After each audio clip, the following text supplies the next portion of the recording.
ভাই এই মিষ্টির প্যাকেটটা রাখেন তো, আমি একটু মুইতাহি বাথরুমে তো মিষ্টির প্যাকেটটা যা জানা বুঝেন নাই। আচ্ছা ঠিক আছে ভাই, যান আপনি মুইতে আহেন। ঠিক আছে ভাই, আমি আইতাছি, হ্যাঁ থাকেন। ঠিক আছে ভাই। হে হে, মিষ্টিটা তো দেখা যায় ভালো কোম্পানি।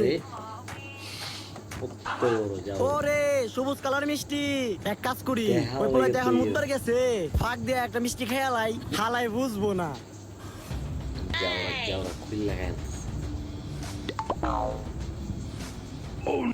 কি গো ভাই, একা একা মিষ্টি খান, তাও আবার অন্য জনের। ভাই ওই লোক রে কইেন না, আপনিও একটা খান। দেন ভাই, আমিও একটা খাই। অনেক মজা ভাই। ভাই মিষ্টির প্যাকেটটা নিয়ে গেলাম, আর এতক্ষণ রাখার জন্য ধন্যবাদ। জায়গা এ ভাই হুনেন হুনেন, হ্যাঁ ভাই